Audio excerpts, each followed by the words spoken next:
Hello, my name is Zio, and today I'll be talking about the role of tactile sensing in learning and deploying grasp refinement algorithms.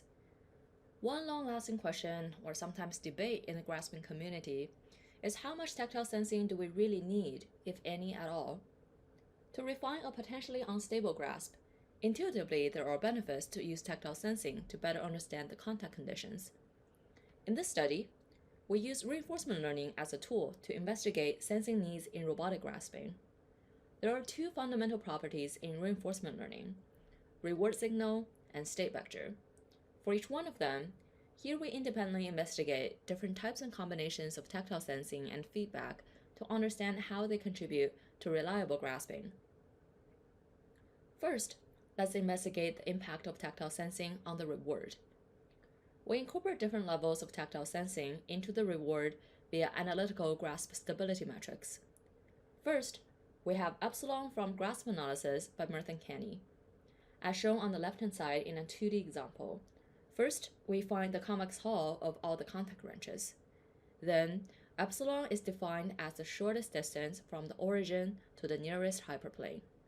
This parameter directly measures the grasp's ability to resist unit wrenches. Our second metric is a custom metric from this work, delta.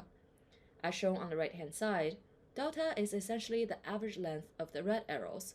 It measures the average distance of the contact force from the friction cone. In literature, it is common to see complicated hand-engineered heuristics as reward. Instead, here we use well-justified grasp quality metrics as rewards for reinforcement learning. While epsilon is based on contact positions and normals, delta incorporates current contact force measurements. By comparing the individual and combined performance of epsilon and delta in simulation, we estimate the importance of contact position, normal, and force sensing in real robot hands. We design a grasp refinement task such that a robot hand has to recover from a suboptimal grasp pose and lift an object. First, as shown in Figure A, we start at a stable configuration. Then, we add a random wrist pose error and sample a random object shape, type, and mass. The resulting range is as shown on the right-hand side for the three object categories: cuboids, cylinders, and spheres. After the grasp configuration has been initialized, the grasp refinement episode, as shown in Figure B, proceeds to refine the grasp, lift the object, and hold it for 2 seconds. At the end of the episode, whether the object is still securely in hand is evaluated. Here we show the results from the previous experiment. For reward functions, we experimented with 4 configurations, as shown in the 4 colors in the top plot.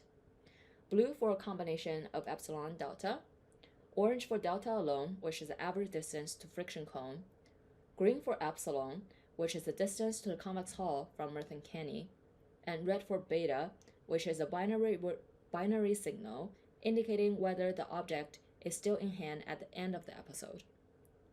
Looking at the results at the top figure, on the right-hand side, first we see that combining epsilon and delta yields the highest grasp success, that is marginally higher than delta or epsilon alone, but outperforms the binary baseline reward by a large margin.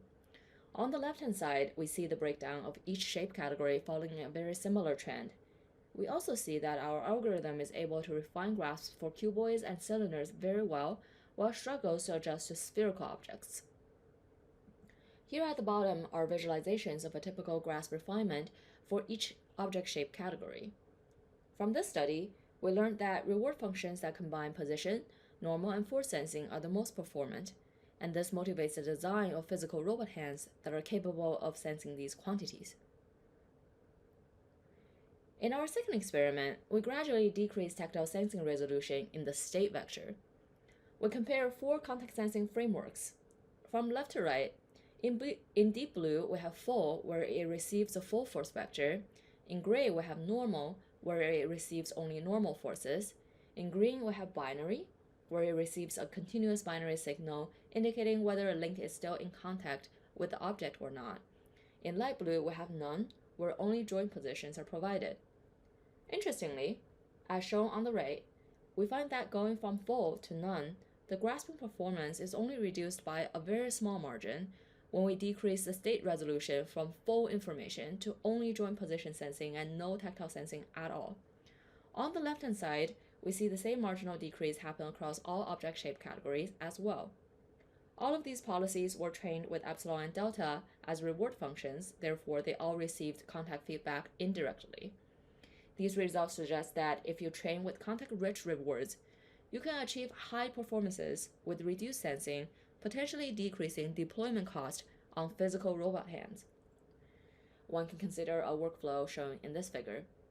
First, one would train a reinforcement learning algorithm on a robotic hand with a rich sensor suite where the model-based reward functions can be calculated.